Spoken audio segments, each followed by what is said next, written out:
మనము 4389 divided by 19 అనే division తీసుకున్నాము. 4389 డివైడెడ్ బై 19 అనే ఈ ప్రాబ్లమ్ తీసుకున్నాము. దీన్ని స్టెప్ బై స్టెప్ ఏ విధంగా ఫాలో చేద్దామో చూద్దాము. ముందుగా 4389ను డివిడెండ్గా తీసుకొని 19 డివైజర్గా తీసుకుంటాము. మనము ఎప్పుడైతే ఈ డివైజర్ అనేది సింగిల్ డిజిట్ ఉన్నదో అప్పుడు ఒక్కొక్క డిజిట్ చూస్తాము. డబుల్ డిజిట్ ఉన్నప్పుడు కూడా ఒక్కొక్క డిజిట్ చూసుకుంటే తర్వాత మనకు ఇబ్బందులు ఏర్పడవు. 1 డిజిట్నే తీసుకుందాము. 19 అనేది 2 డిజిట్ నెంబరు, 1 డిజిట్ నెంబర్ రాదు కాబట్టి 19 జీరోజా 0. ఇక్కడ ఈ 19 అనేది డివైజరు. ఈ 0 అనేది ఎన్ని టైమ్స్ తీసుకుంటున్నాము? 19 0 టైమ్స్ తీసుకుంటున్నాము. ఈ 0 అనేది కోషంట్గా తీసుకున్నాము. ఇక్కడ వచ్చినటువంటి ఆన్సర్ 0 ఇక్కడ రాస్తాము. 1000 ప్లేస్లో రాసి సబ్ట్రాక్షన్ చేస్తాము. 4 నుండి 0 తీసేస్తే 4. నెక్స్ట్ సెకండ్ డిజిట్ తీసుకుంటాము 43. సెకండ్ డిజిట్ తీసుకుంటాము. ఇప్పుడు ఈ నెంబర్ మనకు 2 డిజిట్ నెంబర్ ఫామ్ అయింది 43.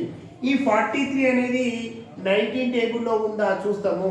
19 టేబుల్లో మనకు 43 ఉండదు, కానీ 19 2 38 వస్తుంది. 19 2 38 వస్తుంది. ఇక్కడ 38 రాసి సబ్ట్రాక్షన్ చేస్తాం. ఇక్కడ ఇది 3 నుండి 8 సబ్ట్రాక్ట్ కాదు కాబట్టి మనం బాలో తీసుకుంటే ఇది 3 అవుతుంది, ఇది 13 అవుతుంది. ఇక్కడ నుండి ఇక్కడికి మనము 10 ఇస్తున్నాము. ఇక్కడ నుండి ఇక్కడికి ఎన్ని ఇస్తున్నాము? 10. ఎందుకంటే ఇది 10th ప్లేస్ కాబట్టి ఇక్కడ నుండి ఇక్కడికి పోయేసరికి 3 కాస్త 10 + 3 13 అయింది. ఇది 4 కాస్త 3 అయింది, అంటే 40 కాస్త 30 అయింది. ఈ 30 నుండి 8 తీసేస్తే మనకు 5 వస్తుంది.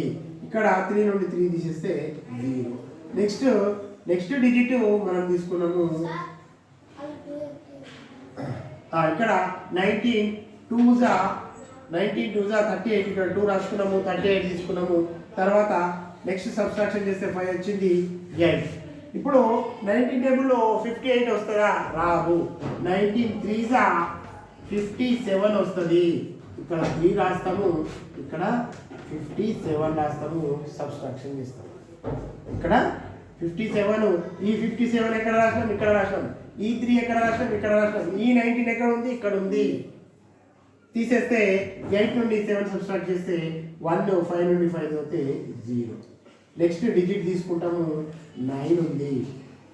19 టేబుల్లో 1 టైంకు 19 వస్తుంది. ఈ 1 ఇక్కడ రాస్తాము, ఈ 19 ఇక్కడ రాస్తాము, సబ్ట్రాక్షన్ చేస్తే 0.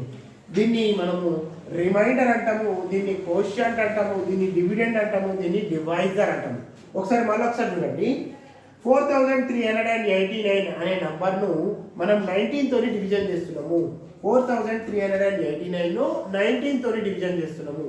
ఇక్కడ మనం ఎప్పుడు కూడా 2 డిజిట్స్ ఉన్నాయి కాబట్టి 2 డిజిట్స్ తీసుకోవచ్చు, కానీ 1 డిజిట్తోనే మనం ప్రాక్టీస్ చేస్తే మనకు తర్వాత వచ్చేటటువంటి ప్రాబ్లమ్స్లో మిస్టేక్స్ రాకుండా ఉంటాయి. 19 0. 4లో 4 అనే డిజిట్ 19 2 డిజిట్ నెంబర్, ఇది 1 డిజిట్ నెంబర్ కాబట్టి 19 0 తీసుకొని 4 నుండి సబ్ట్రాక్షన్ చేస్తే 4 వచ్చింది. నెక్స్ట్ డిజిట్ రాసుకుంటే 43 అయింది. 43 అనేది 19 టేబుల్లో ఉండదు. దానికన్నా చిన్న నెంబరు 38 ఉంటుంది. ఎన్ని టైమ్స్కు? 2 టైమ్స్కు. ఇక్కడ 2 టైమ్స్ రాసుకున్నాము. 43 - 38. 43 - 38 ఇక్కడ సబ్ట్రాక్షన్ చేయాలా? 3 నుండి 8 పోదు, అప్పుడు బాగా తీసుకుంటే 13 - 8 తీస్తే మనకు 5 వచ్చింది. ఇక్కడ 3 నుండి 3 పోతే 0. నెక్స్ట్ డిజిట్ 8 తీసుకున్నాము. 58 అయింది. 58 అనేది 19 టేబుల్లో ఉండదు. 19 టేబుల్లో 57 ఉంది. 19 3 టైమ్స్కు 19 ఇక్కడ ఉంది. ఈ 19 ఇక్కడ రాసినాం, ఈ 3 ఇక్కడ రాసినాం, ఈ 57 ఇక్కడ రాసినాం. 19 3 57 రాసినాము. 58లోకి వెళ్ళి 57 తీసేస్తే 1 వచ్చింది. నెక్స్ట్ డిజిట్ తీసుకున్నాము. 9 ఉంది కాబట్టి 19 అయింది. 19 1 19. ఇక్కడ చూడండి, ఈ 19 ఇక్కడ ఉంది. ఇక్కడ ఉన్నటువంటి 19 ఇది, ఈ 1 ఇది. ఇక్కడ ఉన్నటువంటి 19 మనము ఇక్కడ రాసుకోవడం జరిగింది. ఇక్కడ నుండి 19 నుండి 19 తీసేస్తే 0.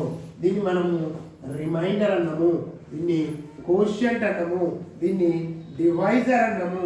దీన్ని డివిడెండ్ అంటున్నాము. అంటే 4389ను 90తోని డివిజన్ చేస్తే 231 కోషెంట్గా, రిమైండర్ 0గా వచ్చింది.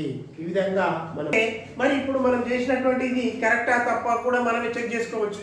దీనికోసం మనము వెరిఫికేషన్ చేయాల్సినటువంటి అవసరం ఉంది. ఓకేనా, వెరిఫికేషన్ చేద్దాం. వెరిఫికేషన్ చేస్తున్నప్పుడు వెరిఫికేషన్ చూద్దాం. ఈ వెరిఫికేషన్లో మనం ఈ కోషెంట్ను ఈ డివైజర్ తోని మల్టిప్లికేషన్ చేస్తే మనకి ఈ డివిడెండ్ రావాలా.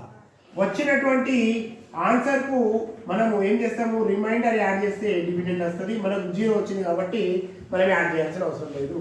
231 ఇంటూ 19, 19 1 19, 1 ఇక్కడ రాస్తాము, 9 ఇక్కడ రాస్తాము.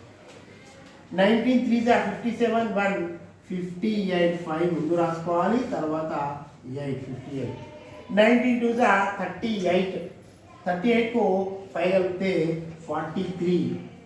అంటే కోషెంట్ను డివైజర్తోని మల్టిప్లికేషన్ చేస్తే మనకు డివిడెండ్ వచ్చింది. ఇంకా కొన్ని సందర్భాల్లో ఇక్కడ రిమైండర్ మనకు ఉంటే ఈ రిమైండర్ను మనము 1 2 ఎంత వస్తే అంత యాడ్ చేస్తాము. అప్పుడు ఈ రిమైండర్ యాడ్ చేస్తే మనకు ఫైనల్గా డివిడెండ్ అనేది వస్తుంది. ఈ విధంగా మనము ప్రతి డివిజన్లో, డివిజన్ ప్రాబ్లంలో కోషెంట్ ఏంది, డివైజర్ ఏంది, డివిడెండ్ ఏంటిది, రిమైండర్ ఏంటిది, దేన్ని ఈ కోషెంట్ను ఈ డివైజర్ను మల్టిప్లై చేస్తే ఈ డివిడెండ్ వస్తుంది. వచ్చినటువంటి దాంట్లో ఇంకా ఏమైనా తక్కువ ఉంటే ఇక్కడ మనకు రిమైండర్ ఉంటుంది, ఆ రిమైండర్ని యాడ్ చేస్తే వస్తుంది. ఈ విధంగా మనము ఈ డివిజన్ ప్రాబ్లంను చేయాలి. ఓకే, అర్థమైందా?